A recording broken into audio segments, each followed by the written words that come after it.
आज हम Bhagavad Gita chapter 4 start करेंगे। रोज़ की तरह मैं संस्कृत में श्लोक को पढ़ूंगी। इसमें हम श्लोक नंबर स्टार्ट करेंगे 1 से 10 तक। ठीक है, श्लोक 1 से 10 तक हम भगवत गीता को कवर करेंगे। श्लोक 1 ऑफ चैप्टर 4 से स्टार्ट करते हैं। पहले मैं संस्कृत में पढ़ूंगी, इसके इंग्लिश ट्रांसलेशन को और मीनिंग को देखेंगे। तो शुरू करते हैं।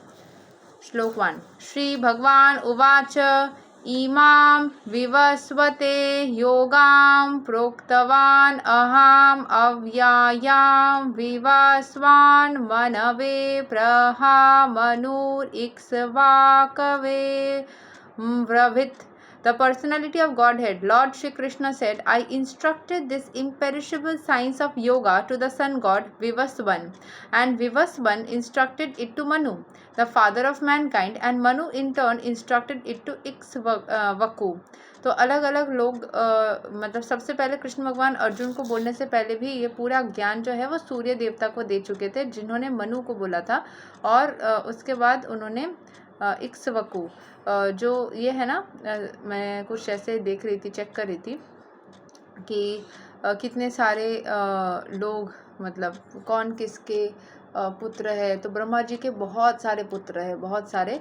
उसमें से कश्यप ऋषि जो है, उसके जो पुत्र है कश्यप ऋषि और अदिति माता का, वो है सूर्य भगवान, जो एक वसु भी है।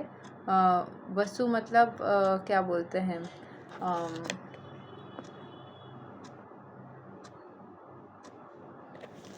जो वसु वर्ड का मीनिंग होता है वेल्थ, या वसु वर्ड का मीनिंग होता है जो हमारे क्या बोलते हैं, 8 तरीके के वसु है जो हमें प्रोटेक्ट करते हैं, हमारी दुनिया के ट्रेजर्स है। जैसे कि तुम्हारे सूर्य हो गया, चंद्रमा हो गया, फिर जो 5 एलिमेंट्स हो गए, ये और एक जन भी है साथ में। ठीक है, सो ये सारे वसु है, एक साथ में 8 वसु। तो ये वसुओं में से सन भी एक वसु है। और मनु जो है मैनकाइंड, मतलब मनु पहला इंसान बनाया गया था। ठीक है, सो बहुत सारे मनु है, 14 अलग अलग टाइप के मनु के साइकिल्स में कल पढ़ रही थी। ठीक है, मैं बता रही हूँ, एक सेकेंड। सो जैसे मनु का यहाँ पे बोला गया है, मनु को फादर ऑफ मैनकाइंड या कभी कभी ब्रह्मा जी का ही पुत्र बोला जाता है। किसी किसी जगह पे राजा सत्यव्रत को भी मनु बोला जाता है। सो इट्स ओवरऑल, जैसे एक बार प्रलय आने वाला था, कुछ लोगों को प्रोटेक्ट करके लेके गया था, हर स्पीशीज़ के एक एक पेड़ को, और उसके बाद उन्हीं से वापस से रीजनरेट किया गया था। मतलब पृथ्वी जब ख़त्म हो जाती है ना, तो कुछ जीव को रख दिया जाता है, फिर उन्हीं से दोबारा रिसाइकिल या फिर रिप्रोड्यूस करके बन जाता है। ठीक है, श्लोक 2। इवां परंपरा प्राप्ताम इमां रजर्षयो विदुषा कले नेहा महता योगो नस्ता परंतपा। This supreme science was thus received through the chain of disciplic succession, and the saintly kings understood it in that way. But in course of time the succession was broken. धीरे धीरे ये चलता जा रहा था, लेकिन and therefore the science as it is appears to be lost. तो पहले उन्होंने जैसे बोला था, ये भगवद गीता चल रहा था, वो धीरे धीरे ऋषि मुनियों में फिर स्प्रेड होता रहा वही ज्ञान, लेकिन फिर बीच में से वो किसी कारणवश ख़त्म हो गया वो साइकिल। ठीक है, जिसकी वजह से अर्जुन को दोबारा बोलना पड़ रहा है भगवान को। श्लोक 3। सा इव या मायाते द्या योगया प्रोक्ता पुरातना भक्तोसी में सखा चेति रहस्यं हई इत्तद उत्तमाम। That very ancient science of the relationship with the Supreme is today told by me to you, because you are my devotee as well as my friend and can therefore understand the transcendental mystery of this science. तो भगवान बोल रहे कि ये सारे ज्ञान जो है वो मैं तुमको दोबारा बोल रहा हूँ, क्योंकि तुम मेरे डिवोटी हो, मेरे दोस्त भी हो, और तुमको मैं सारी चीज़ें बता सकता हूँ। श्लोक 4। अर्जुन उवाच अपराम भावतो जन्मा पराम जन्मा विवासवता कथाम इतद विजानीयां त्वाम् adau proktavan iti. Arjun said, the sun god Vivaswan is senior by birth to you. How am I to understand that in the beginning you instructed this science to him? Arjun बोल रहे हैं कि सन गॉड जो है वो तो आपसे भी पहले आए हैं, आप तो कृष्ण रूप में अभी आए हो, तो आपने उसको कैसे बोला? ठीक है, सोचने वाली बात है। कृष्ण रूप में तो वो अभी आए, सूर्य देव तो उसके पहले से हैं। आप कैसे उसको बोल सकते हो?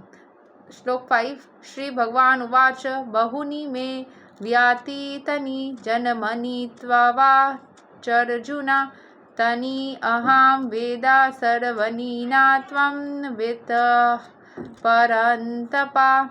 The personality of Godhead said, many births both you and I have passed. I can remember all of them, but you cannot. O subduer of the enemy. भगवान बोल रहे कि बहुत सारे जन्म मैंने भी लिया है इंसान रूप में, तुमने भी लिया है, मुझे सारे याद है, तुमको एक भी याद नहीं है.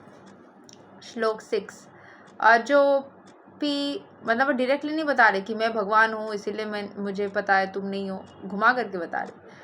कितने हम्बल, ह्यूमिलिटी के साथ. अजोपी सन अव्ययतमा भूतानाम ईश्वरोपि सन प्रकृतिम स्वम अधिष्ठया Swambhavami Atma Mayaya. Although I am unborn and my transcendental body never deteriorates. ये मैं कल भी कहीं पे पढ़ रही थी, भगवान बोल रहे थे कि भगवान अजन्म हैं और उनकी ट्रांसेंडेंटल बॉडी कभी भी डिटोरिएट नहीं करता है, मतलब वो ख़राब नहीं होती है. And although I am the Lord of all living entities I still appear in every millennium in my original transcendental form. मैं भगवान हूँ, मैं सारे लिविंग एंटिटीज़ के भीतर रहता हूँ, सब में मैं छाया हुआ हूँ, लेकिन फिर भी मैं अपने फॉर्म में एक बार करके हर मिलेनियम में, हर मिलियन ईयर्स में एक बार करके मैं अपने ओरिजिनल ट्रांसेंडेंटल फॉर्म में जीवन लेता, मतलब जन्म लेता हूँ या मैं अपीयर करता हूँ. हो सकता है कि सतयुग का से जो कलयुग का साइकिल है ये बहुत बार रिपीट ऑलरेडी हो चुका है, हमें उसने सारे चीज़ों के बारे में पता भी नहीं होगा. इतने सारे तत्व है, इतने सारे लोग, इतने सारे cycles of birth and death हुए हैं, लेकिन इनको सब कुछ पता है. इसी चीज़ से लगता है, लेकिन इसी बात का जो लोग ईर्ष्या करते हैं कि उसको कैसे पता है, हमको क्यों नहीं पता, या फिर उसको पता चल गया, जो ईर्ष्या करते हैं भगवान से. एक हमें पिछले श्लोक में पढ़ा था, वो कभी भी भगवान की भक्ति का अधिकार नहीं पा सकता. हाँ, आपको हो सकता है उनसे आप इंस्पायर होकर के इच्छा रख सकते हो कि मैं भी ज्ञानी बनूँ. भगवान के समतुल्य बनना तो ऑलमोस्ट नामुमकिन ही है, लेकिन फिर भी इच्छा तो हो ही सकती है, और आप उनसे इंस्पायर होकर के ज्ञानी पुरुष या ज्ञानी महिला या फिर ज्ञान के रास्ते में चल सकते हो और ख़ुद को और अच्छा बना सकते हो. एकमात्र उनके भक्त बन के उनके सानिध्य में रहकर ही आप बहुत सारी चीज़ें लाइफ में अचीव कर सकते हो, ना ही एनवियस होके या जेलस होके या फिर उनसे ईर्ष्या करके. श्लोक 7 यदा यदा हि धर्मस्य ग्लानिर्भवति भरता अभ्युत्थानाम् अधर्मस्य तदात्मनां सृजनमि अहम्. Whenever and wherever there is a decline in religious practice, O descendant of Bharata, and a predominant rise of irreligion, at that time I descend myself. जब भी अधर्म कहीं पे भी होता है मैं आ जाता हूँ, भगवान आ जाते हैं. किसी न किसी, जैसे चैतन्य महाप्रभु के रूप में आ गए, किसी न किसी गुरु के रूप में आ गए, वो आ जाते हैं. ऐसा नहीं कि वो सिर्फ कृष्ण के रूप में या फिर वापस कल्कि के रूप में ही आएंगे, बीच में कभी भी नहीं आएंगे. बहुत बार आ रहे हैं, आते रहेंगे. बहुत सारे लोगों को आप देखेंगे, महात्माएँ आते हैं, उनको देख के भगवान भगवान फीलिंग आती है. आजकल बहुत ज़्यादा फेमस एक बच्चा यूट्यूब में चल रहा है भागवत नाम से, उसको देख के तो बहुत ज़्यादा ऐसा फीलिंग आती है कि वो भगवान का ही स्वरूप है, वो अवतार है, ऐसा फीलिंग आता है. तो और एक नीलेश ओक बोल के एक जन है, वो भी अपने रणवीर अलविद्या का जो पॉडकास्ट होता है वहाँ पे बोला था कि अवतार हम सभी हो सकते हैं और हमें कुछ बड़ा करना होगा तभी जा कर के हमारा नाम होगा, बट अवतार तो हम सभी है, भगवान के अंश. अवतार कौन है? भगवान का ही प्रतिरूप या उनके अंश. तो अंश तो हम सभी को ही है, तो अच्छा काम करेंगे तो हम सबको ही अवतार कहलाएंगे. श्लोक 8 उसके लिए गुरु की ज़रूरत है, लेकिन ठीक है, अगर अच्छे से कोई, जैसे कृष्ण को भी बचपन में गुरु दिया गया था, अगर वो गुरु के सानिध्य में नहीं होते तो ऑब्वियसली वो भी उनकी ही रचयिता, मतलब रचा हुआ है, वो सब कुछ उन्होंने ही रचा हुआ है। पर अगर उन्होंने ऐसे कहानी नहीं लिखा होता, रचा नहीं होता, और अगर उन्होंने खुद के लिए गुरु नहीं रखा होता तो शायद वो अपने उस स्वरूप में आ ही नहीं पाते। बिना गुरु के वो भी अगर नहीं आ सकते हैं तो इस महिमा को प्रसिद्ध करने के लिए, इसको प्रचलित करने के लिए कि गुरु की आवश्यकता कितनी ज़्यादा है, इसीलिए उन्होंने खुद के जीवन में भी मनुष्य रूप में गुरु का एग्जिस्टेंस रखा और वो शिव को भी अपने गुरु मानते थे। ठीक है। श्लोक 8। परित्राणाया साधूनां विनाशया च दुष्कृतां धर्मा संस्थापनार्थया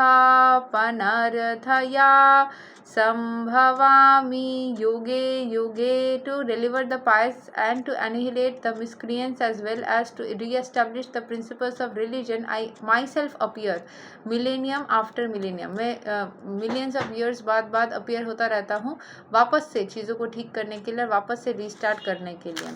श्लोक 9। जन्मा कर्मा चा मे दिव्याम इवाम यो वेत्ति तत्त्वा व्याक्तवा देहां पुनर्जन्मा नैति माम इति सोऽर्जुना। One who knows the transcendental nature of my appearance and activities does not upon leaving the body takes birth again. जो भगवान को पूर्ण हृदय से मान लेता है उनकी और जन्म नहीं होती है।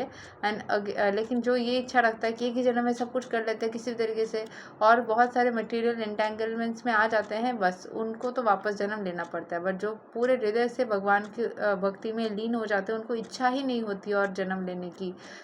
अगर इच्छा रहेगी तो आप जन्म लोगे, अगर वापस आने की इच्छा होगी, कुछ ना कुछ इच्छा है बाकी रह जाओगे तब 100% आओगे। अगर आपकी इच्छाएं नहीं रहेगी कुछ भी और आप ईश्वर के अंदर खुद को पूरी तरीके से समाहित कर सकते हो, किसी भी चीज़ को लेने मिलने की, पाने की, कोई लड़का लड़की, सामान, अपॉर्चुनिटी, करियर, कुछ भी नहीं चाहिए, बस पूरी तरीके से यू आर तृप्त। जब आप तृप्त हो जाएंगे और ईश्वर की भावना में लीन हो जाएंगे, बस आपकी उस टाइम पे जन्म फिनिश। और जब मैं शिव की उपासना का बोल रही थी, राम के रूप में भी उन्होंने उपासना की थी, कृष्ण के रूप में भी बच्चा के को गर्भ में धारण करने के लिए, एक आइडियल बच्चा पाने के लिए भी कृष्ण भगवान अपने पत्नी के साथ में उपासना किए थे। श्लोक 10। वितारागा भया क्रोधा मनमाया मम उपाश्रिता बहवो ज्ञाना तपसा पूता मद्भवाम अगता। Being freed from attachment, fear and anger, being fully absorbed in me and taking refuge in me, many persons in the past became purified by knowledge of me and thus they all attained transcendental love for me. तो भगवान के भक्ति में रह करके उनको पूरी तरीके से अपने अंदर अब्जॉर्ब करके, फियर और एंगर से दूर रह करके भगवान के शरण में जो खुद को लाते हैं, पास्ट में ऐसा बहुत बार देखा भी गया है कि वो नॉलेज में प्यूरिफाई हो जाते हैं and they all attend transcendental love for me. वो भगवान के लिए ट्रांसेंडेंटल लव को अटेंड करते हैं, मतलब भगवान के लिए प्रेम उनके हृदय में रहता है। यही तक है श्लोक number 10 of Bhagavad Gita chapter 4। अगले दिन हम श्लोक 11 से कवर करेंगे। तब तक के लिए हरे कृष्ण, राधे राधे, जय श्री राम।